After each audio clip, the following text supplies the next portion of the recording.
Okay, well, I think we might as well get started because it's 12:03. Hello, everyone. We're so glad to have you here for today's program. My name is Zachary Burt, and I am the Community Outreach and Grants Manager at the DC Preservation League. I am really excited to be joined today by our presenter, Edith Michel, who is the Senior Manager of Education and Collections at the President Woodrow Wilson House. For those of you who may be new to DCPL, we are a Washington, D.C. citywide nonprofit founded in 1971 that is dedicated to preserving, protecting, and enhancing the historic built environment of the nation's capital. I have a few things to go over before we get started. First, I'd like to start by taking a moment to acknowledge some of DCPL's top sponsors, whose annual financial support helps underwrite free programs like this one today. They are the DC Commission on the Arts and Humanities, QTAC Rock, Douglas Development Corporation, Atlantic Refinishing and Restoration, Antunovich Associates, Bayer Blender Bell, EHT Traceries Inc., and KCE Structural Engineers. Thank you all for your dedication to historic preservation in DC. Moving on, we have a few notes on how today's webinar will run. If you have a question, please use the Q&A box found at the bottom of your screen to ask any questions, and we will go through them towards the end of the program. The chat will not be available during the presentation, but will be open for the discussion period. And now that we've covered that, I'm so pleased to introduce you all to today's speaker. I have to also mention that I know Edith through my other role as the chair of the advisory council over the President Woodrow Wilson House. And so a couple months ago, I reached out to Edith and I said, can you please do a presentation on the Wilson House and the Scotts, because you just have so much great information that I want you to share with the public. So with that said, Edith Michel has been in her role as Senior Manager of Education and Collections at the President Woodrow Wilson House, a National Trust for Historic Preservation site in Sheridan, Colorado, here in DC for 2 years. She believes museums have a social justice role and considers herself a griot for social justice. Her focus is on telling stories that have been underrepresented at the museum and activating a more nuanced understanding of equity and inclusion as it relates to Wilson's legacy. She is also a certified Parks and Recreation professional and a National Association for Interpretation certified interpretation guide. Welcome, Edith. Good to see you. Good to see you all as well. I can only see 3 little boxes, so happy Friday, everybody else in the Zoom box. Thank you very much for Zooming in with me today. I really appreciate your taking the time to learn about Mary and Isaac Scott's homeownership journey from Dupont to Deanwood. I have to tell you, when I first, really on my first day on the job, we had this lovely painting of Mary Scott, and she's all dressed up, and looking really fabulous. And from the moment I saw that, I was like, there's a story behind that beautiful face. And so I'm really glad and happy to share what I've learned, what my team at Woodrow Wilson House has learned. And before I do that, though, I do want to send a shout out of thanks to several people. Bonnie Calhoun, who is a longtime tour guide with us at Wilson House, was key to the development of this story. By the time I had arrived, she had already sort of started cooking and looking for sort of the ingredients of their story. So it was really wonderful. And she did a lot of research and was really foundational to the development of our tour scripts on Isaac and Mary Scott. I also want to thank Professor Robert Cosby, who was also invaluable in strengthening and enhancing our research findings and helping us focus. And so thank you, Professor Robert Cosby. Michel Jones, who is a native Washingtonian and born and raised in Deanwood, was another key resource for archival information. And she was sort of my resident subject matter expert on all things Deanwood. And how we met was so, kind of serendipitous. And this word keeps popping up in my job. I was reading about Deanwood, and there was a footnote about a guy named Michel. And so I called I send an email to Mr. Michel and say, I'd like to know more about what you stated in Deanwood. And she goes, well, I didn't do that. You need to contact Michel Jones. And so I did, and she, we talked on the phone a long time. She sent me all this information, including this great book, just misplaced. Here we go. Um, Washington, D.C.'s Deanwood. You'll see a picture of it in my PowerPoint. So thank you, thank you, thank you, Michelle. There's always a price, though, when you work with Michelle, and I know Zach knows about that because she's recruited both of us to be part of a committee on saving a historic spot in Deanwood. And of course, I have to thank Zach, my partner in crime here, who encouraged me to develop this paper and this presentation. And so thank you for doing that. And of course, my team at the Woodrow Wilson House, Elizabeth, Felice, John, Maxwell, they are, super, super, super supportive. And I really appreciate their commitment to, broadening the stories we tell at the Woodrow Wilson House. So, when we think about how Woodrow Wilson came to purchase his home versus the story of the Wilsons' longtime employees, Isaac and Mary Scott, it provides an opportunity to really think about how African Americans struggled to own a home. And in this particular case, during times when race and segregation and policies that were, staunchly ingrained were really not supportive of that kind of activity. So 104 years ago, in March 1921, following the inauguration of Warren Harding as the 29th president, the outgoing president, Woodrow Wilson, and his wife, Edith, retired from the White House, and they moved into their new home in the Dupont, Kalorama neighborhood in DC, sort of at the intersection of Dupont Circle and Embassy Row. Today, the house is known as the President Woodrow Wilson House Museum, and it is a National Trust Historic Preservation historic site. Woodrow and Edith bought the house with his $50,000 Nobel Peace Prize, along with some generous donations that he got from several friends, each of whom gave him $10,000 to purchase the house. So I think the total cost was $150,000. Edith kept the home after the president's death in 1924. And in 1961, following her death, she bequeathed the home and its contents to the National Trust. And then in 1963, after Edith died, the Wilson House opened formally as a museum. So I'm going to start with most of you, I assume, are, in the preservation field. Let's talk briefly about what the National Trust is and what it does.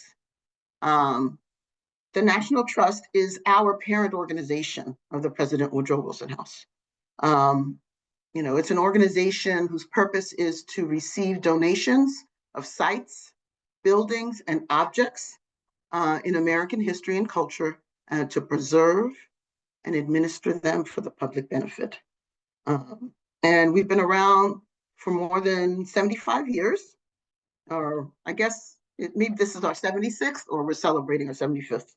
Anyways, it is a privately funded nonprofit organization.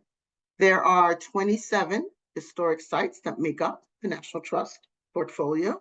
We are a stewardship site as the President Woodrow Wilson House. There are some that are called co-stewardship sites, and there's affiliate sites like President Lincoln's Cottage. In my PowerPoint, I have some, you can go into our website and actually, see what the National Trust does in terms of saving America's historic sites, telling the fuller American story, and building, as a result, connecting with communities and building stronger communities. Our mission, the Woodrow Wilson House, is that we are a property of the NTHP, and we steward the house, the collection, the landscape, and all of its dynamic history, legacy, good and bad, to provide forward-thinking and inclusive discussions, programs, and community activities that are relevant today.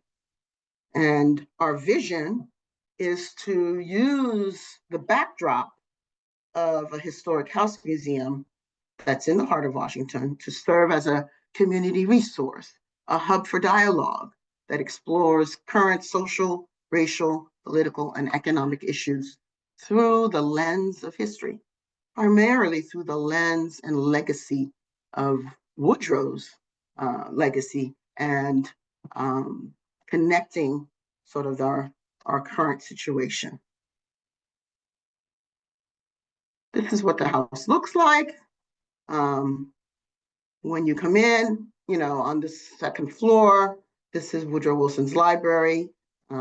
It's clear, he's in front of a map of Europe because he's the one who essentially sort of developed and created Europe almost as we know it today.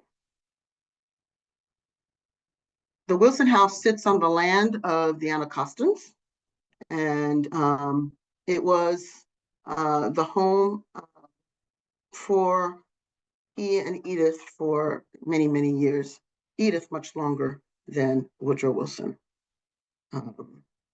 Last year, we commemorated, Wilson's 100th anniversary of his death. So Wilson would have been 105 this year. Okay, so we opened up in 1963, we're a designated historic site, and we're a designated National Historic Landmark, and that came in 1964. This is what it looks like from the back and the side. We have the back, we have a beautiful garden that we have recently refurbished and planted some non-native invasive plants. So, it's really very nice, and now it's going to be sustainable for a long time. Architecturally, it was designed by Waddy Butler Wood, who's a fairly significant architect back in the day. It was originally built for the Henry Parker Fairbanks family, who was an executive, and the house was completed in 1916. It is what they call the Georgian revival style, and it's really a beautiful, beautiful home. My favorite part, there's an elevator in the house because our offices are on the 4th floor, and sometimes the energy is just not there. So I'm glad that there is an elevator. But got a great picture on the side of the inside of the elevator. It's pretty narrow. Edith built the elevator for Woodrow when they moved in because he had had a couple of strokes and he had difficulty walking and taking the stairs. But what I found fascinating is the original receipt, which is here, that she, paid $5,000 for, or the estimate that came from Otis Elevator to build it was $5,000. And I just thought, wow, I couldn't believe it when I found it. I love that. All right. It's got a very unique collection of artifacts and gifts in the museum. There are over 8,400 pieces in there. So because Wilson and Edith traveled across to Europe and met a lot of kings and queens, these are beautiful gifts from, Armenia, from France and other European countries. There's even this hat that was given to Woodrow and Edith from Abyssinia, which is formerly Ethiopia. So the collection is kind of varied and eclectic, but it's beautiful. Every piece has a unique story to tell, and we try to tell that in our tours.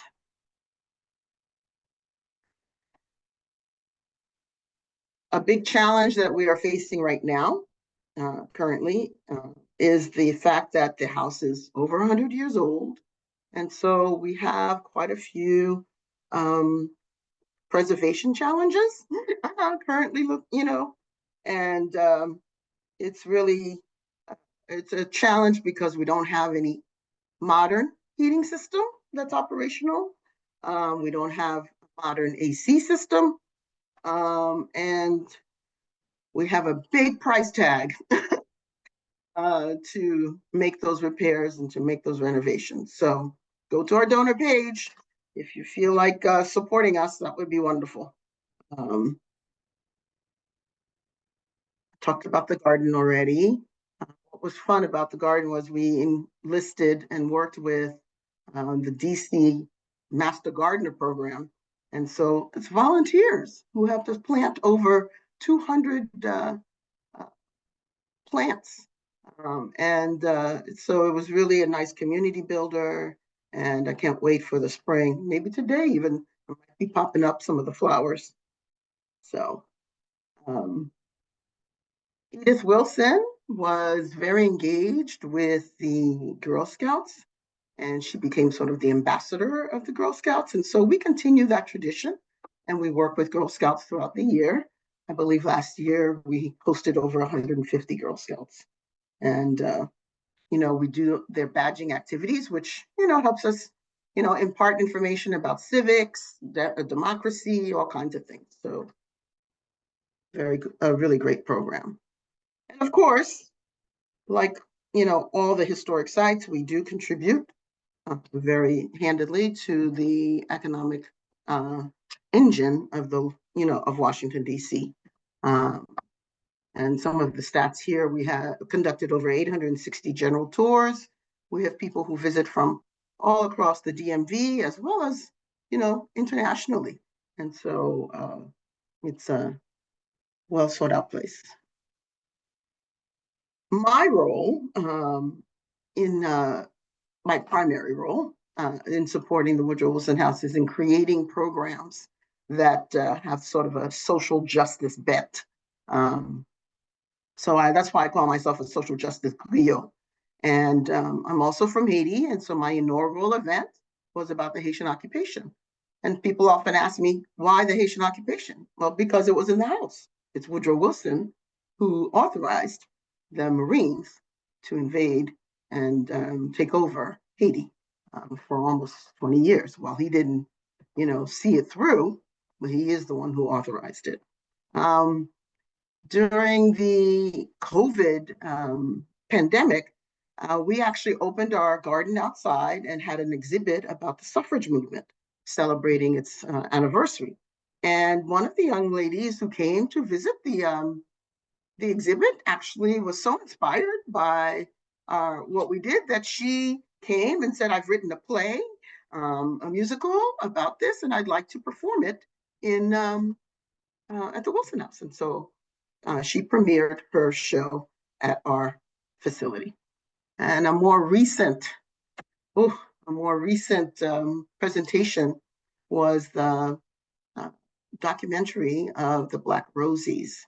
The documentary was great, but what was really fascinating was we had two in-person Rosies. One was 106 years old, and the other one was 101, sharing their story, coming to DC area after being in a rural Virginia part of town and not knowing what they were going to do.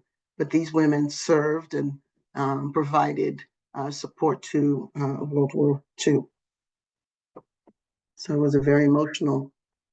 And our last reflection is that we work with these scholars, and they volunteer their time and their expertise, mostly research and other creative things, and they learn about how to manage the museum. And this particular scholar was with us the summer of 2023. Her name was Savannah. And I just love how she sort of summed up what our core mission and value is. And she says, I am of the firm belief that museums can be so much more than just historical places. Working with the legacies of figures like Woodrow Wilson can be complicated. Historic places like this house, are at their best when they aim to uplift marginalized peoples and generational victims of often celebrated oppressors. Interacting with such an important place in so many significant ways was a treat, and I can't wait to continue learning from everyone I've met on this journey. I really, for me, it captures essentially what I feel is my core mission is to allow people to have a seat at the table. And so different voices, those who weren't necessarily heard before, unrepresented. Okay, now I'm shifting gears a little bit to get into the story of DC and the challenges of home ownership, particularly for African Americans and other people of color. So I want you to think about what was DC like in the early 1800s. Residentially, the district has a very long and sad history with segregation and race. Not so much class consciousness, but which was less important, but really, I think race was the primary driver. So the district sort of emerged around the 1800s. And when that happened, there was already a large Black population in the area. There were slaves, there were indentured workers, and there were free Black people as well, who sort of lived in the district through the antebellum period, the Civil War, and into the Reconstruction and post-Reconstruction period. Then there's some changes that occurred in how we did agriculture and started using sort of more mechanized tools, such as the cotton gin in 1794. And that was kind of harvested much like what the slaves used to do with the cotton crop. So by the 1830s, these tobacco plantations started to emerge in the area.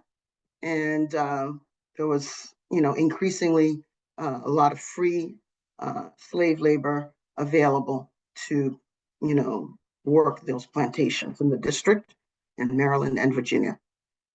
There were also some racially restrictive deed covenants in the district, which banned the sale or rental or even the ability to get a mortgage for a house to African Americans. So by 1900, these deeds and covenants were used to basically ban Blacks and other groups viewed as undesirable from purchasing homes.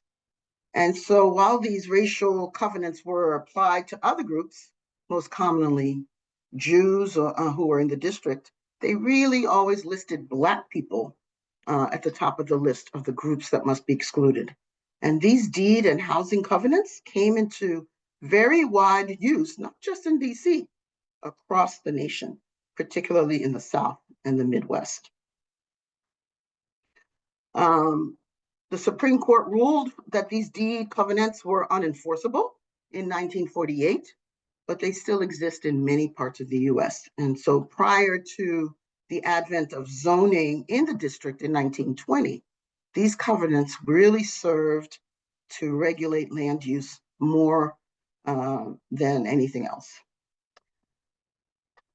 There's a book that many of you might have heard of, Chocolate City. It's authored by Ash and Musgrove.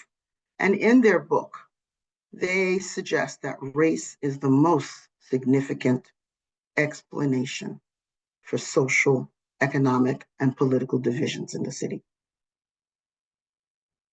And I have a picture here of this beautiful African-American woman. Her name is Mary Church Terrell. And she wrote a speech in 1906 about what it means to be colored in the capital of the US. In her speech, she says that despite her education, she was a very well-educated woman who was on the Board of Education. She was very active in some professional associations. She was also a suffragist, and really helped to link the African American community to the suffrage, overall suffrage movement.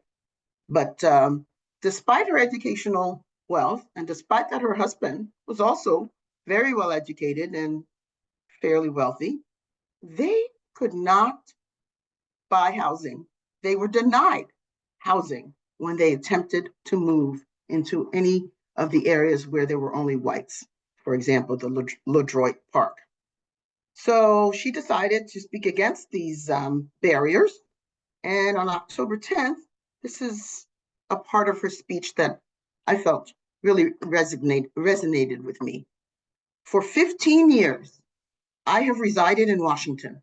And while it was far from being a paradise for colored people when I first touched these shores, it has been doing its level best ever since I arrived to make conditions for us intolerable.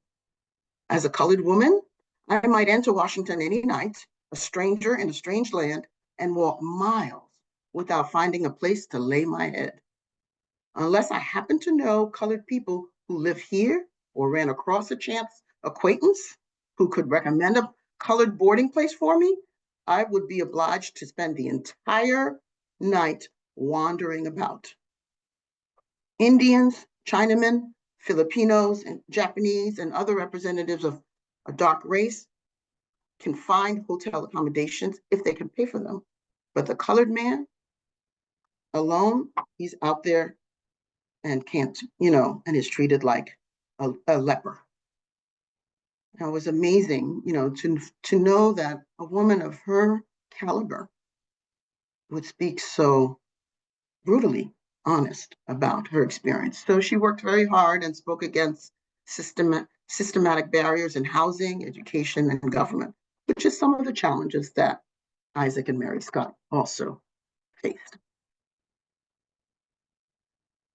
So that beautiful individual in the middle is Mary Scott. She's the one that I spotted when I first came on board, and I just, she wowed me. You don't have the whole picture, but she's just, I think she has such dignity and looks wonderful. And on the left, she and her husband are preparing, I guess, preparing something. They were the key sort of support to Woodrow Wilson, who's on the right, and Edith Wilson. They pretty much, were in service to them, and they pretty much ran the house for them. And they were in their service for 20 years or so. And so it was a long time. And at some point, they also lived in the house with the Wilsons. And so remember, during Woodrow Wilson's presidency, we were sort of entrenched in segregation. One of his first acts when he came into office was that he segregated the federal officers that had been integrated. And he put in place some other policies that made it difficult for mobility, upward mobility within the organization in terms of the recruitment process, et cetera. But the fact that Mary Scott and Isaac were able to kind of combat that is amazing to me. And I often wondered how they separated what was going on outside in the community with what, was going on inside. But a lovely couple, and I'm going to give you more information about them. Wilson was married twice, and his first wife, her name was Ellen Axon. And when she entered the role as First Lady in, I think it was 1913, when he first got there, she was very much, she created a role for herself in terms of becoming an advocate for those who were sort of less fortunate. And she actually took tours of certain areas of DC that they called alley towns, alley dwellings. And, you know, this was in the, this was sort of her way to kind of put her footprint in trying to influence not just Woodrow, but Congress. And she died while she was First Lady.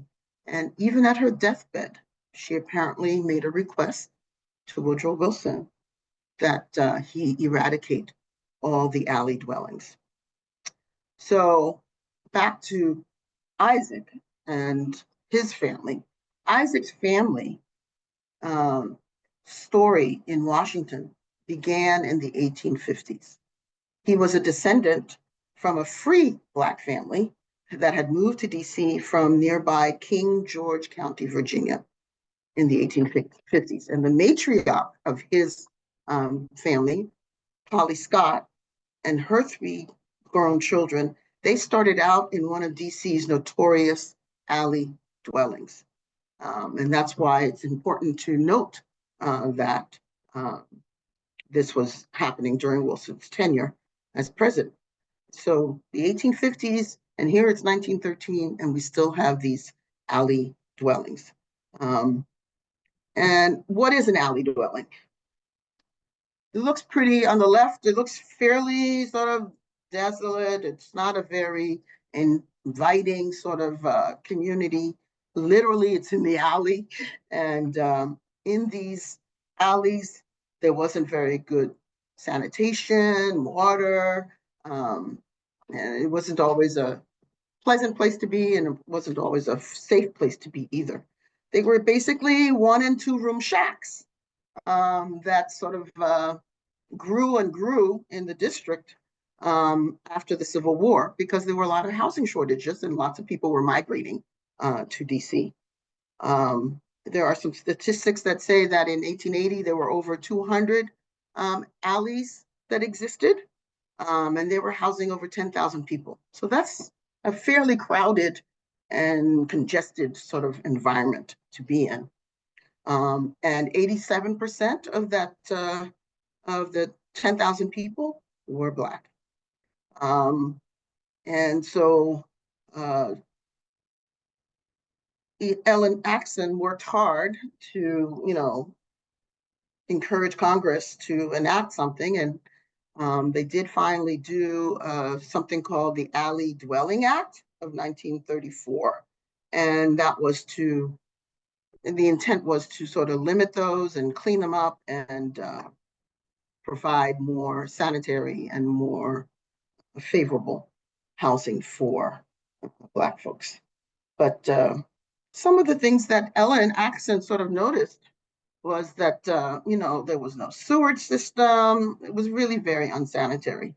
And so even like the Board of Health that was created back then and other regulated sort of departments, always deemed them unfit, but very little was done to eliminate them. And the demolition of those alley towns didn't start until 1954. So this was another sort of segment of urban renewal that occurred until the 1960s, and particularly in Northwest and Southwest DC. So by the time that Isaac was born in 1875, his family had sort of spread out across the city, and they bought a couple of houses, mostly in Black working class neighborhoods in the Northwest quadrant. And, many of the members of his own family had worked for the railroad, they had worked for the federal government, the US Navy, and public schools. So during Wilson's tenure,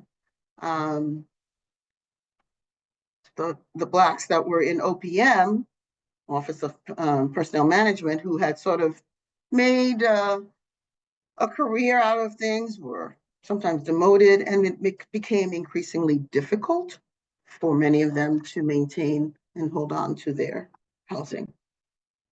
And then again, we have these restrictive covenants. So we're talking the period 1912 now to 1932. More and more people are coming into DC, the city is expanding, and so are the covenants. And these covenants basically, indicated that the deeds for undeveloped lots or for houses were only to be purchased by whites, and that Blacks were not allowed. So lots of neighborhoods were, just not accessible to Black folks. During this period, we also see a rise in racial violence and the deep rooting of Jim Crow in DC. Actually, during this time, the Ku Klux Klan was in its heyday, and they had their headquarters in downtown DC during the time of Wilson's presidency. So it was a really, tough and tense time. And a lot of private contractors, in which white property holders, were maintaining that they had to restrict renting or purchase of their homes. And they included not just racial sort of categories, but also religious minorities from buying these homes. These covenants were also targeted to Jews, Arabs, Persians, and others.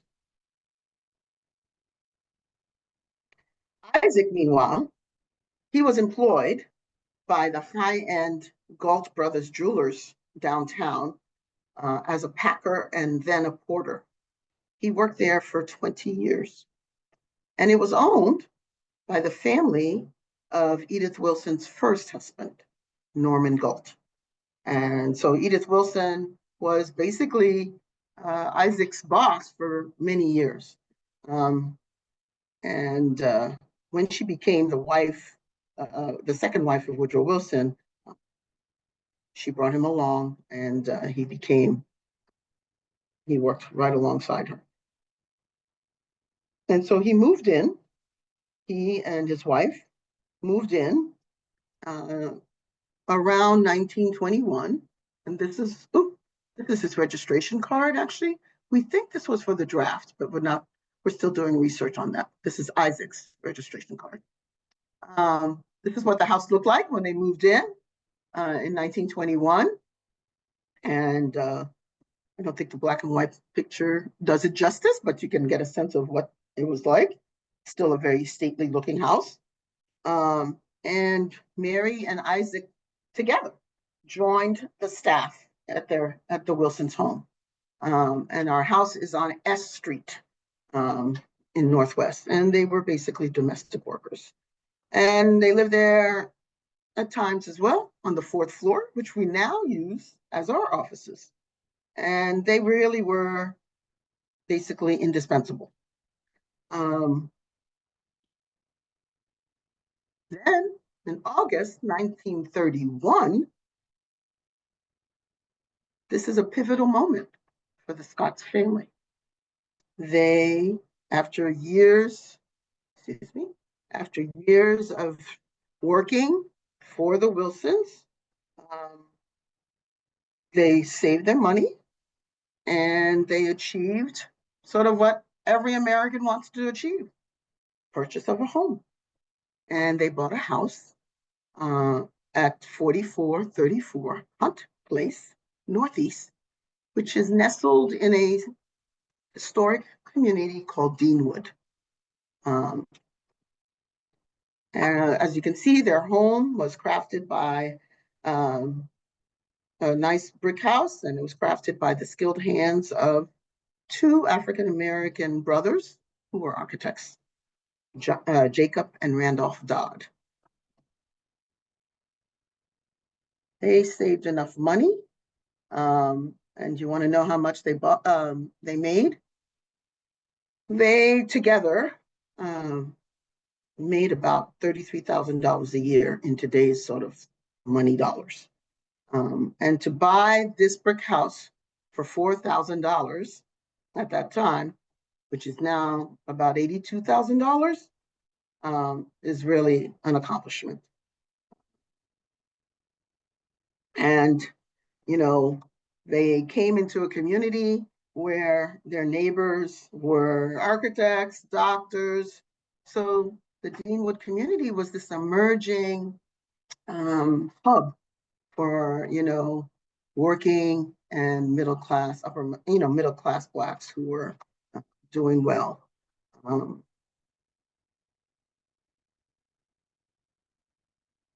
Deanwood has the reputation of being a model of self-sufficiency in the far northeast Washington, D.C. And so it's always had residents who, not only live there, but establish businesses there and churches and really develop their community. After they moved to Deanwood, they commuted about 7 miles away, 7 miles to the Wilson's house. And they did that by public transportation. So it probably took them more than an hour. And when they retired in the 1950s, after paying the house for 27 years, the Scotts still owed a good percentage of the principal, $813.13, which Edith Wilson paid for them for, their longstanding commitment to them.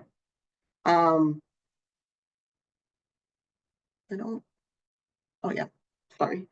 So Deanwood, if you use adjectives to describe the community, it's self-sufficient, it's entrepreneurial, rooted in community. There were lots of churches, very stable, very self-sufficient, and a very close-knit community. And it really was considered, a blessing for those who were able to live there because the city was still entrenched in segregation. Mary Scott, originally came from Virginia, and at one point her elderly parents and a teenage niece of hers had moved up to DC because they needed some support. And they actually lived with the Scotts in their home.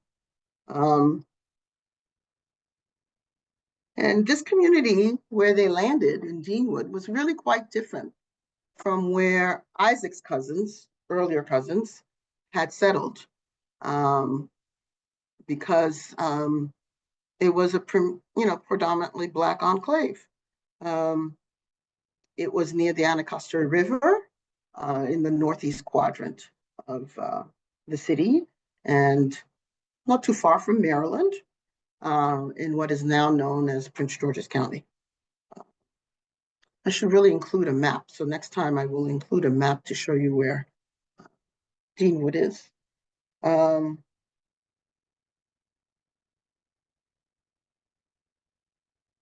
One of their neighbors was Nanny Helen Burroughs. You've probably heard of her, a very, vocal, active member of the community. She was the daughter of formerly enslaved persons. And she was on a mission to create educational and employment opportunities for low-income Black women. So she created and established and founded the National Training School for Women and Girls in 1909. And at her school, you could learn about self-reliance, you would get a Christian education, and she was preparing her students to be able to develop a variety of skills, including being a tailor or being a seamstress, secretarial work, and even domestic workers. And just as a quick aside, there are several of us who are probably on the Zoom today who are involved with the Nanny Helen Burroughs campus preservation effort. This is sort of one of the work hazards. I'm saying that kiddingly when you work with Michel Jones, yeah, because both Zach and I are providing technical assistance to this work group.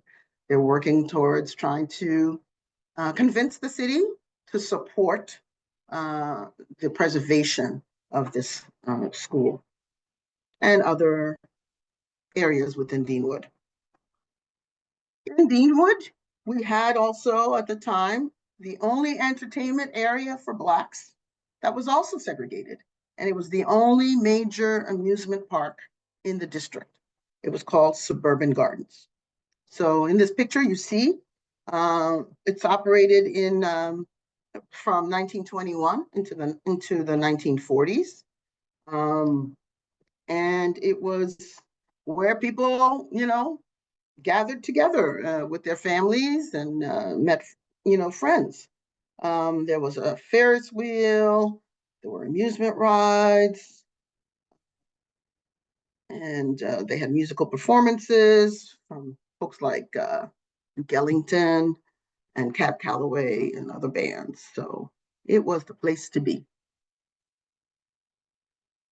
So the final involuntary sort of relocation for Isaac Scott's family and his relatives came in 1959 when the cemetery where 9 of his family members were buried, including his matriarch, Polly Scott, and Isaac's parents and sister, that land was sold to a developer, and their bodies were reportedly moved to the National Memorial Harmony Park in Landover, Maryland, right across the border.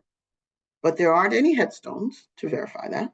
And the headstones were actually sold for the landfill.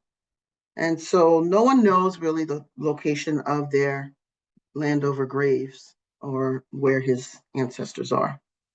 In fact, because of the new construction that was built over the old cemetery in the 1970s, a lot of workers found remains in the area. But Isaac and Mary Scott, they were spared this indignity in the Landover Cemetery because the house at Hunt Place was eventually sold out of the family. They didn't have any children. And as gentrification was occurring, well, just before gentrification, excuse me, there was a sort of a decline in the neighborhood. And there was a lot of economic instability that was going on, and, a lot of crowding and a variety of kind of turf wars were occurring. So it was, a bad place to be. But then when Deanwood has began to gentrify in the 2010s, then you start seeing a neighborhood that looks much more lucrative for developers. They even built a metro station, and I think now there are 3 stations that serve Deanwood. And so, from a preservation perspective, it's not necessarily that it fits the old Deanwood community, but now there's access to 2 major thoroughfares as well as public transportation. So this has been bringing a lot of social justice issues like environmental air, bad air, noise quality is bad and not good. And some of the detached homes are getting, are deteriorating. And so what was once a neighborhood that few people knew about now is attracting a lot of developers. And so there's sort of a negative side to that in terms of those who were historically part of that space are finding it more and more difficult to survive there because they didn't have the money to maintain and carry on. How am I doing in time? I gotta hurry up here. So I wanted to show you that their house was then renovated during this gentrification era. And the house became to have 5 bedrooms, 4 baths, and even a 2-car garage. And in 2021, are you ready for this?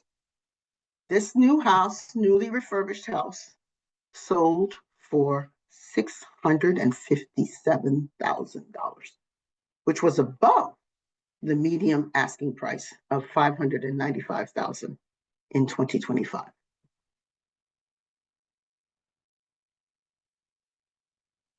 So like I said earlier, I found Isaac and Mary Scott's story very compelling, very inspiring. And I also believe that Deanwood's history is, equally sort of worthy of exploring and understanding and appreciating, because it was a community that provided support to those who live there.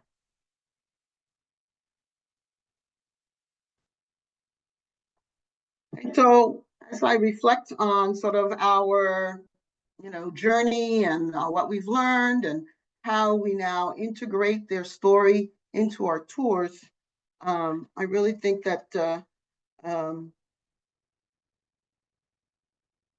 their journey is a legacy to, or a testament really, to a spirit that, never gives up, that was determined to kind of carve out a piece of the American dream. And in celebrating their story, you also sort of shed light on sort of the challenges that were going on, that were brewing, and that were sometimes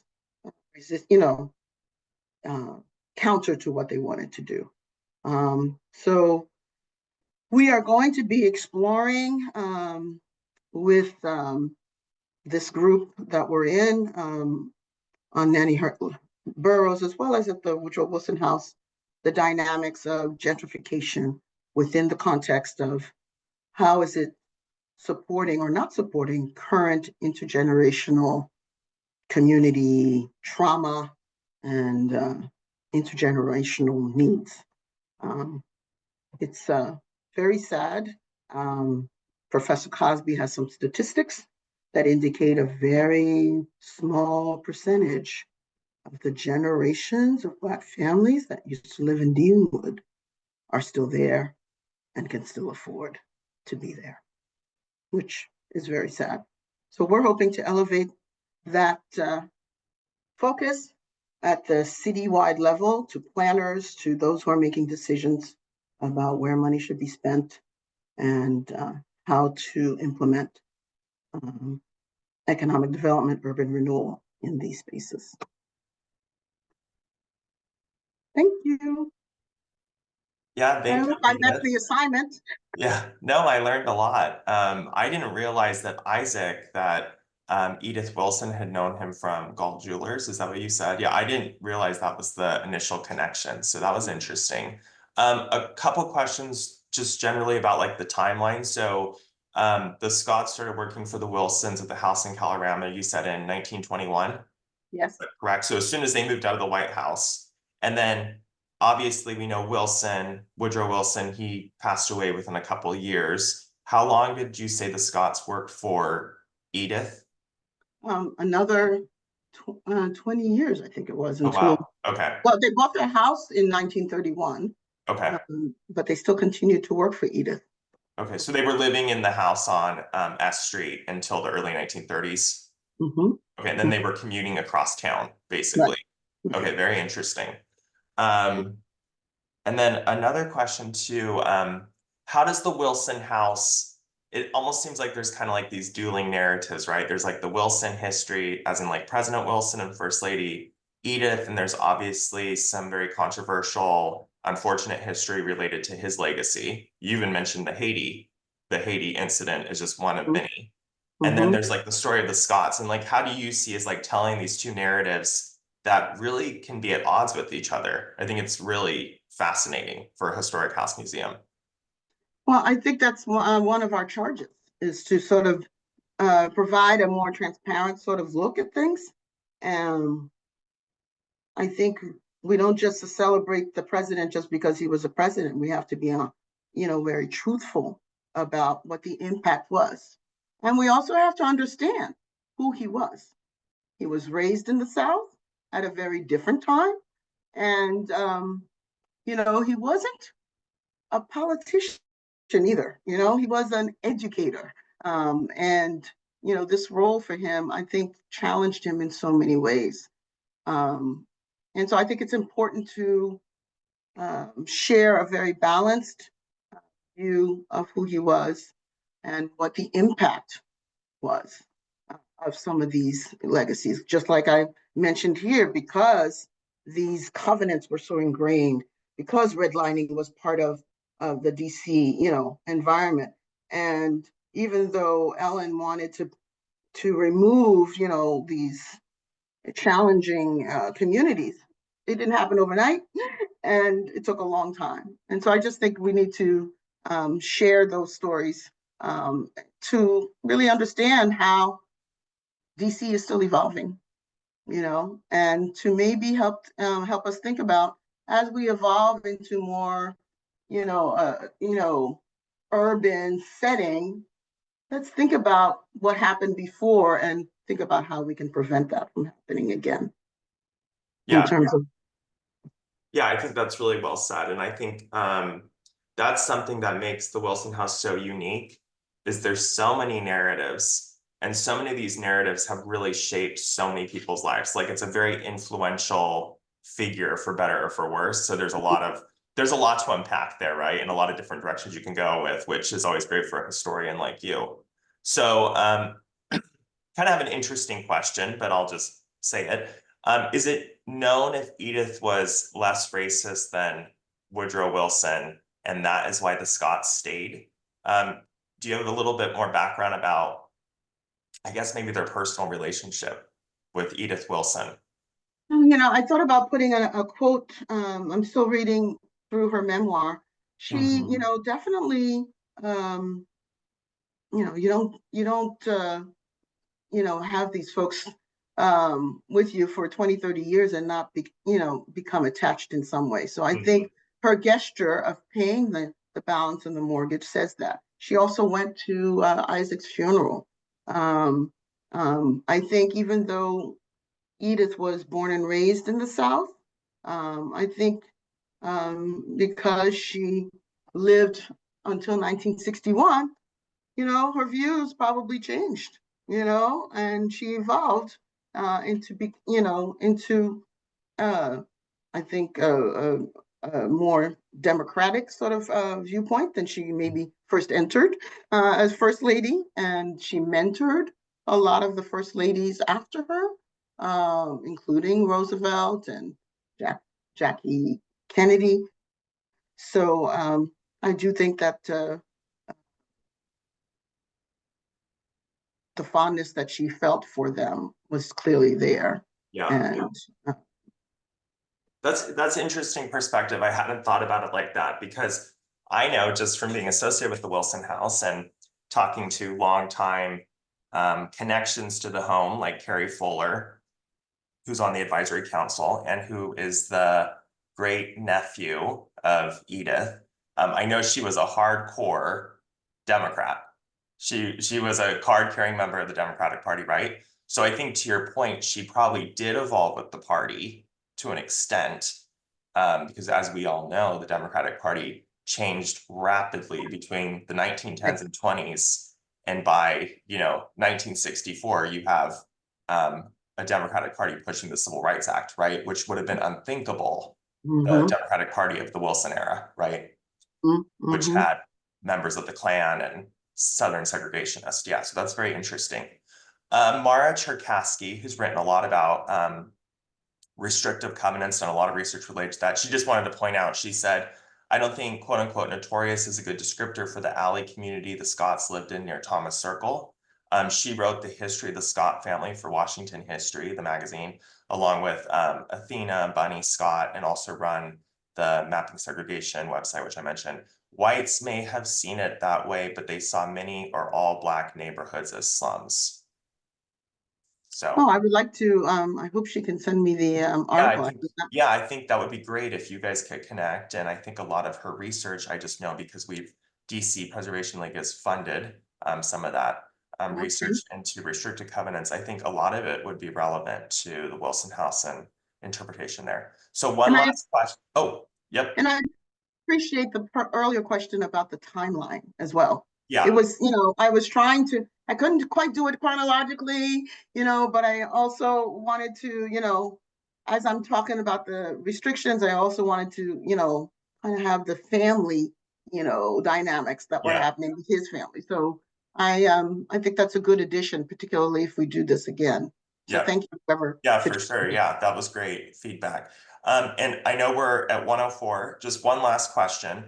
This is an easy one, I think. Oh, and someone raised their hand. If you could enter your question into the chat or the Q&A, and I'll get to that before we wrap this up. But the question is, what is the address of the home in Deanwood, if anyone wants to look it up? It's in my notes, 4419. Let's see, I think it's 4419 Hunt Place, something like that. I can send that to whoever asked. Yeah, what is the street name? Hunt. Hunt Place. Oh, okay, got it. That's a good idea. I should put the address on the bottom. Yeah. I know Lauren has a question, but Lauren, if you could, just because we don't have audio on here, if you could enter your question into the chat or the Q&A, I can get to it before our time is up.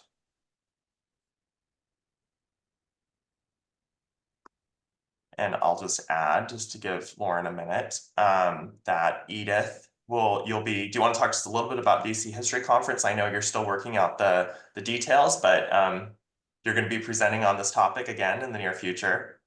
Yes, we are. A panel of us are going to have a discussion. The DC History Conference is in mid-April, and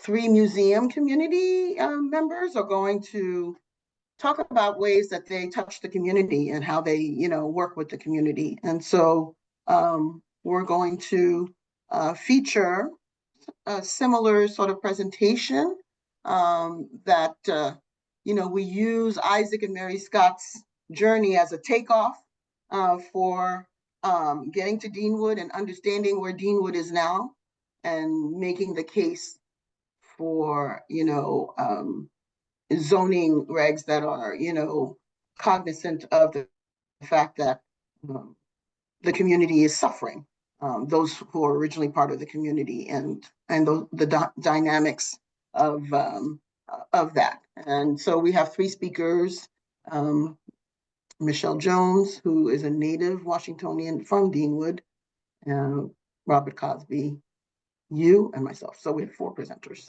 So very excited about that. Yeah, that'll be April 4th. I'm sure many of you have the DC History Conference on your calendars, but yeah, that particular session will be on April 4th, I believe at noon. So definitely check that out. We would love to see you all. Well, Edith, thank you so much. I appreciate everything you do at the Wilson House and the staff over there. And yeah, I look forward to hearing more about this in the future and as the research and interpretation evolves. Yes, and please have her send me the article. I think I do remember that they lived in Thomas Circle, but they were renters there. So, but anyways, I'll make sure that you and Mara get connected for sure. So thank you so much.